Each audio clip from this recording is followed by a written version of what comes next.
Maintenant, on va voir les dernières caractéristiques de position, qui sont les moyennes.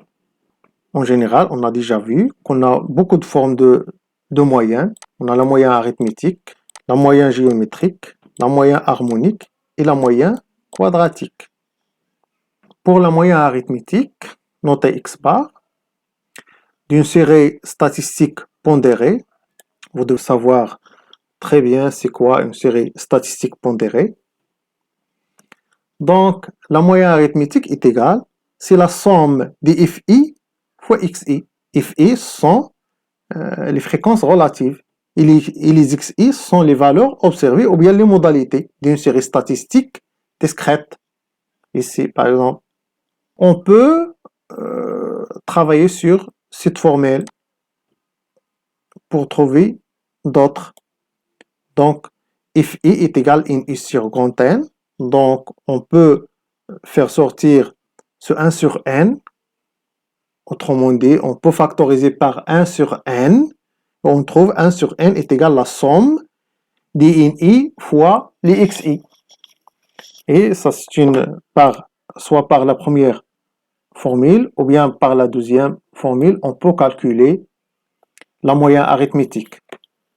Voilà un exemple de calcul de la moyenne arithmétique par les deux méthodes, par la somme des INI fois les XI ou bien par la somme des FI fois les XI.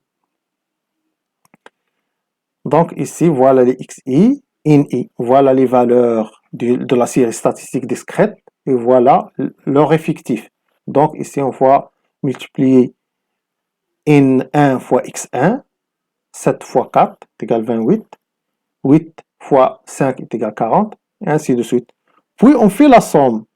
Alors pour trouver, c'est la somme des INI fois XI. Pour trouver la moyenne, il suffit de diviser cette sommation par 30, ou bien cette somme par 30. Et maintenant, on va calculer les fréquences. Donc c'est INI sur les fréquences totales, c'est-à-dire 4 sur 30 est égal à 0,133. 5 sur 30 est égal à 0,167. 6 sur 30 est égal à 0,2. Et ainsi de suite. Maintenant, on doit multiplier les fréquences par les XI. 0,133 fois 7 est égal à 0,931. 8 fois 0,167 est égal à 1,336. Et ainsi de suite jusqu'à la fin. Et on calcule la somme. La somme est égale à 10,901. 10,901. Les FI fois les XI, on trouve directement la moyenne arithmétique de cette série statistique. Mais pour les INI fois les XI, on doit nécessairement multiplier par 1 sur N, c'est-à-dire diviser le tout sur grand N. Voilà, les INI, on a divisé le tout sur 30. Ou bien se multiplier par 1 sur 30. On trouve 10,9. Ici, approximativement, on a négligé le 0,1. Ici, on a trouvé de même 10,9. Par les deux méthodes, on trouve le même résultat. Pour les séries statistiques continues, au lieu de travailler avec les XI, car on a des classes modales, on travaille avec les CI. C'est quoi les CI? Sont les centres. Les centres des classes de la série statistique. Donc, chaque classe, on doit calculer son centre, le milieu. Puis, on va multiplier chaque centre par son effectif. Et en fin de compte, on fait la somme et on divise sur N, l'effectif total. Voilà l'exemple. Donc, on a calculé les centres. Voilà les CI.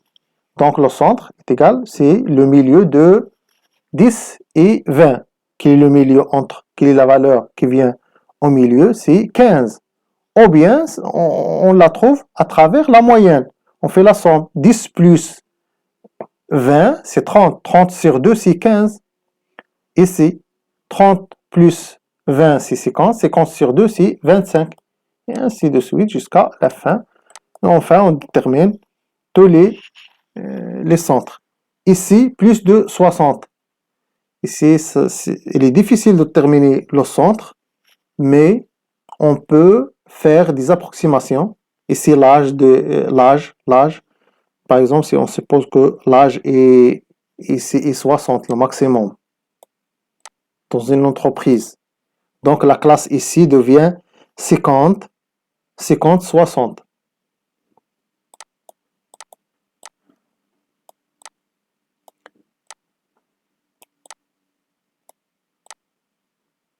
Donc, quel est le centre de cette classe? C'est 50, 55. C'est avec quelques approximations. C'est l'âge maximal, par exemple, dans cette entreprise, c'est 60. Puis, on va multiplier les INI fois les CI. 2 fois 15, c'est 30. Et jusqu'à la fin, 7 fois 55 est égal à 385.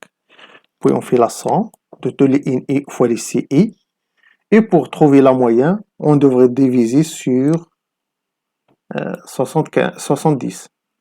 On doit diviser.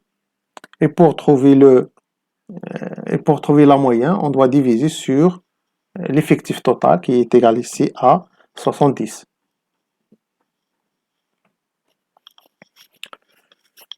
Voilà quelques explications à propos du 60. Car l'âge maximal dans une entreprise ici, c'est 60 ans. Et après la somme, on divise sur 70, on trouve 36,14.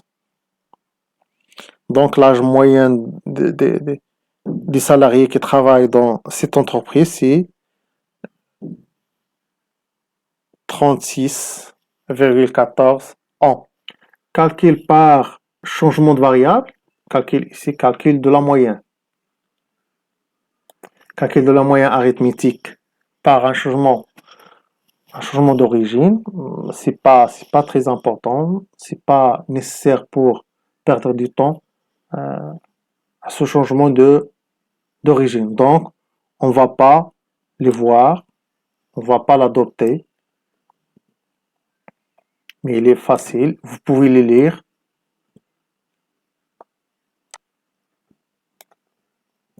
C'est comme un changement de variable.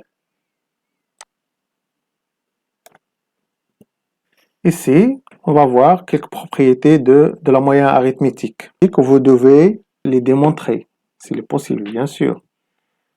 Vous pouvez démontrer que la somme de INI fois les xi moins x bar est égale à 0.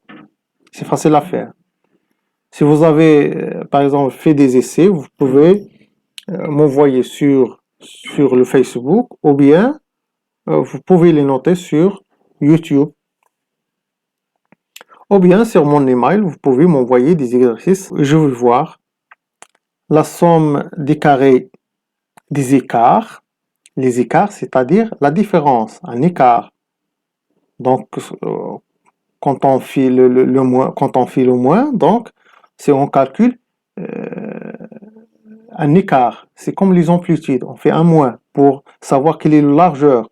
Donc, ils sont l'un à côté de l'autre. Si cette valeur est proche de l'autre, on trouve c'est presque zéro, soit positif, soit négatif. Mais au carré, il devient toujours positif. Donc, la somme de INI fois xi moins x bar au carré est minimale. Donc, voilà quelques démonstrations pour... vous pouvez arrêter ce vidéo et faire ces exercices pour voir quelques indications pour la démonstration de ces deux résultats. La première, il suffit de bien savoir le signe somme et essayer de distribuer ces sommations.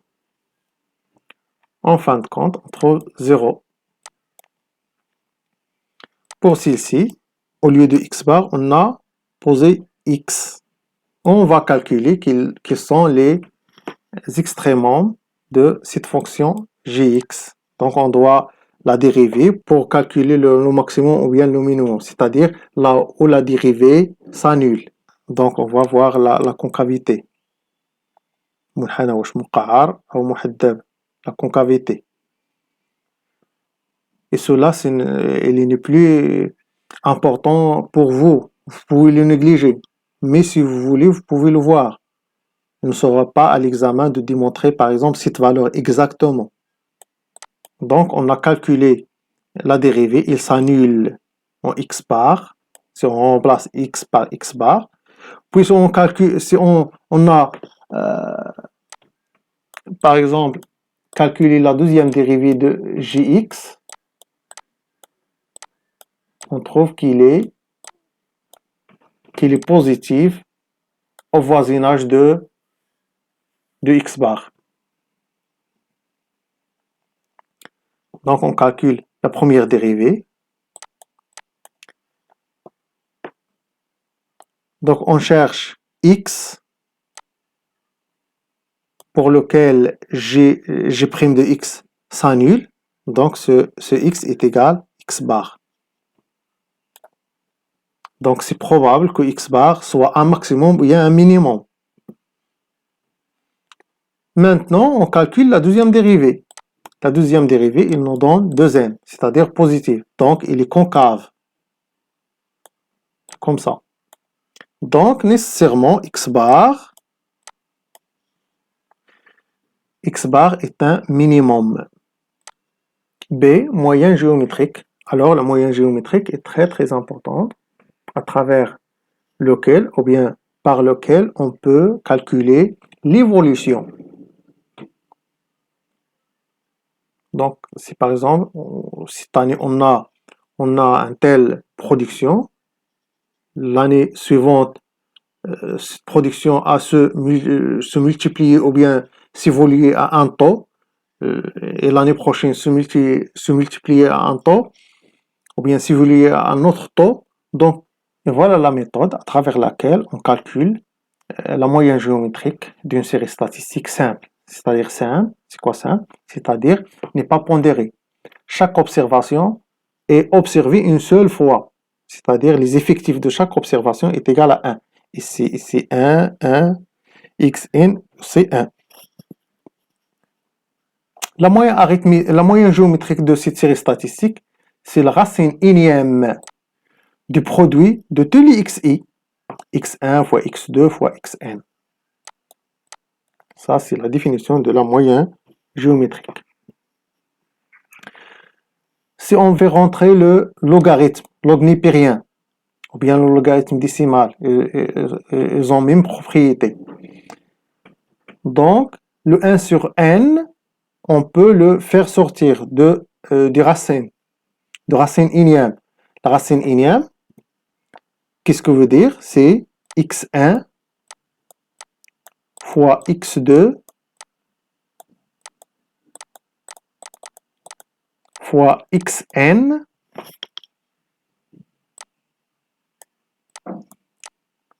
le tout à la puissance. Donc, quelle est la puissance de ce produit? Est égal ici. La racine énième, on peut le rendre sous forme d'une puissance. Donc, il est égal à x1 fois x2 fois xn à la puissance 1 sur n. Maintenant, si on met ici le logarithme, donc on doit nécessairement le mettre aussi ici. Donc, le logarithme de x1 fois x2 jusqu'à xn de 1 sur n, donc la puissance de logarithme, on peut la sortir à la ligne. Et le produit devient un somme. Donc, la somme, c'est presque comme la moyenne arithmétique. Donc, la moyenne géométrique a une relation d'une manière ou d'une autre avec la moyenne géométrique.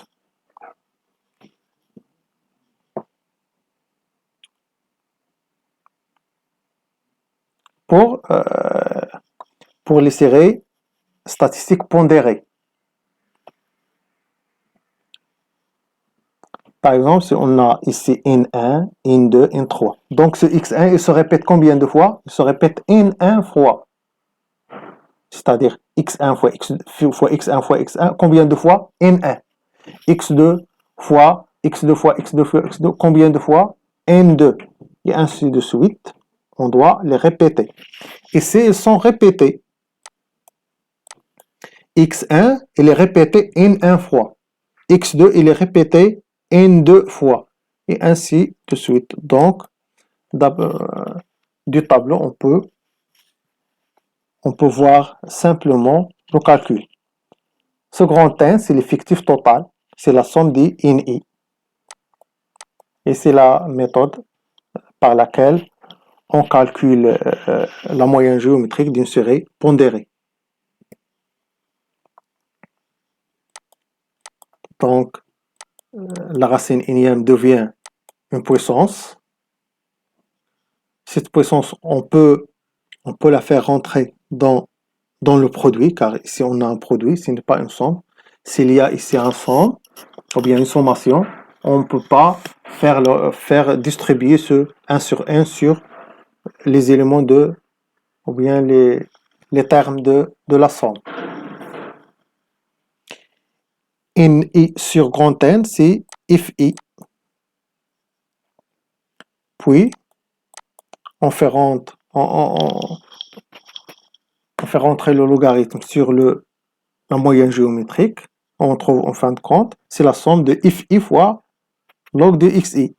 Elle ressemble à peu près à la moyenne arithmétique après qu'on compose le logarithme avec cette expression de la moyenne géométrique. Remarque, la moyenne géométrique est utilisée pour calculer les taux. Vous devez tenir compte de ce que vous voyez ici. Donc, la moyenne géométrique est très très utile pour calculer la moyenne des taux d'accroissement, de taux d'accroissement ou bien si les croissantes ou bien décroissantes. La même chose. Les coefficients de multiplication, on peut aussi utiliser la moyenne géométrique. Et elle représente des variations cumulatives, c'est-à-dire une année après une autre, une étape après une autre. Et ça cumule. Donc, c'est un pourcentage, d'autres pourcentages, mais avec la valeur tout entière. Voilà un exemple. Donc, il est pondéré. Ce n'est pas ici leur poids ici est égal à 2, ce n'est pas 1, ce n'est pas simple. S'il est simple, c'est-à-dire ici on trouve dans les effectifs, on trouve 1, 1, 1. Donc, ils sont pondérés ici. Alors, comment on peut calculer la moyenne géométrique? Donc, on va multiplier les x et entre eux. x1 fois 2 fois 3. Mais les puissances, 1, il se répète 2 fois. C'est 1 fois 1. 2 se répète 5 fois. C'est 2 fois 2 fois 2, 5 fois. C'est-à-dire 2 à la puissance 5 fois 3 à la puissance 3 fois 1 à la puissance 2. Et la racine n est de degré 10. C'est le même, mais on a fait rentrer le logarithme pour la comparer avec la moyenne arithmétique. Les n fois le log de xi, donc on doit justement diviser par 10 pour qu'on trouve la moyenne arithmétique. Le log est égal à 1 sur n fois racine. Donc on a calculé ce logarithme par le logarithme décimal. Log à base 10. Donc ici, pour trouver le log de g est égal 0, 2, 9, 3, 6, 3. Au 29 363. Donc, comment peut-on déterminer le g? Donc, il suffit de faire entrer l'inverse, la fonction réciproque de cette fonction logarithme. C'est 10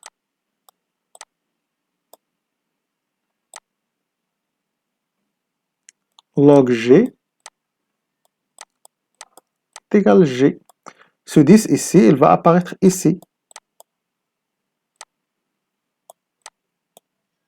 Et en fin de compte, on trouve autrement la moyenne géométrique d'une série statistique pondérée.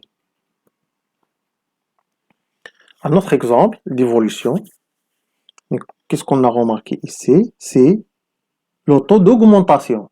C'est pas le taux entier de la valeur et son augmentation. C'est-à-dire ici, il devient combien? L'augmentation totale devient 104%. Car ce 6%, il est composé à la valeur tout entier. Il est appliqué à la valeur tout entier, c'est-à-dire sur 104. Et ce 6%, ce deuxième 6%, il est composé une autre fois sur la valeur précédente tout entier. Donc, on doit changer ces augmentations. Voilà, les voilà.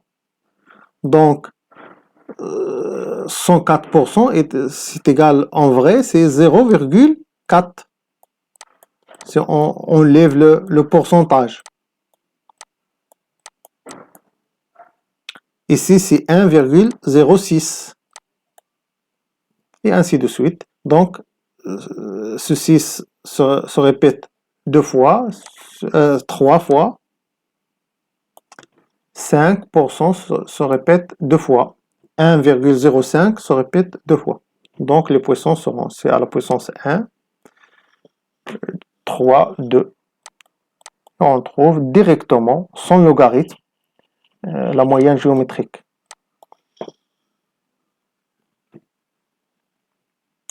Donc voilà une autre explication pour voir en réalité la moyenne géométrique. Ici, on a calculé l'évolution de ce capital, par exemple, ce chiffre d'affaires, mais chaque fois, il y a une augmentation, c'est-à-dire le capital plus l'augmentation. La deuxième augmentation s'applique sur tout le capital plus l'augmentation.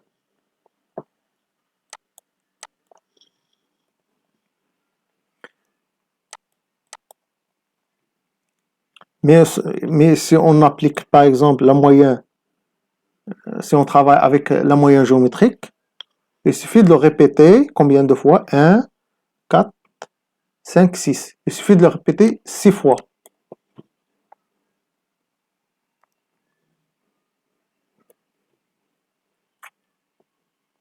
Ce sont des remarques qui sont assez générales. Je vais vous lire, c'est l'expression de la moyenne, ou bien l'expression de la moyenne peut se généraliser de plusieurs manières. Une d'entre elles, parmi les moyens qu'on trouve, on l'appelle la moyenne d'ordre R. C'est une généralisation, c'est la moyenne d'ordre R, notée MR.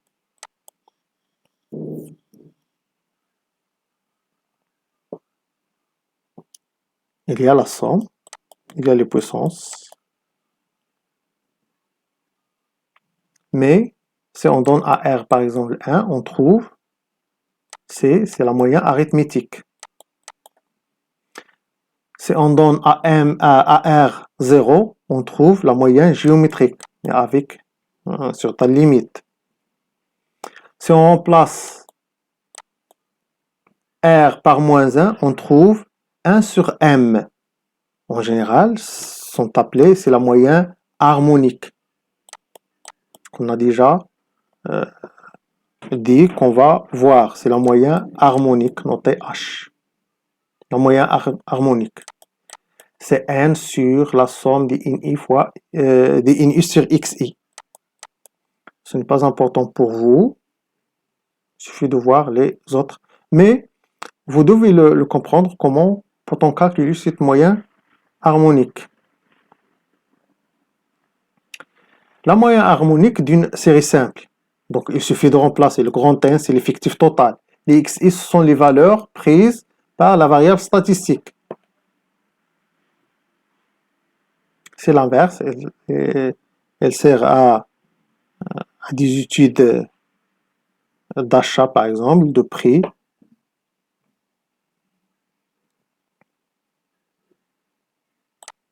La moyenne quadratique. La moyenne quadratique, on remplace R par 2.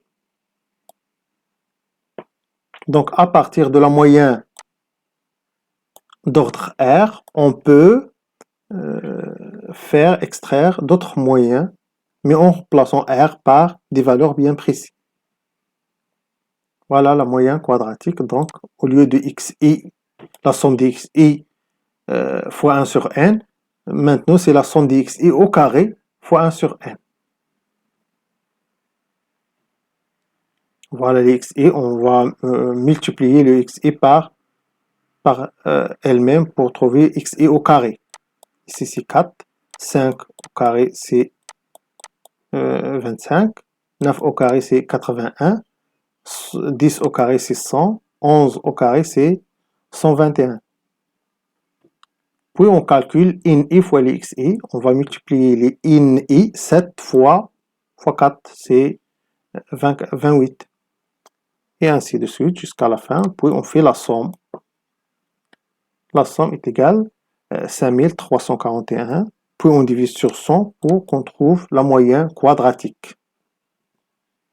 Puis on divise sur 100 pour trouver la moyenne quadratique. Bien sûr, avec un racine carrée.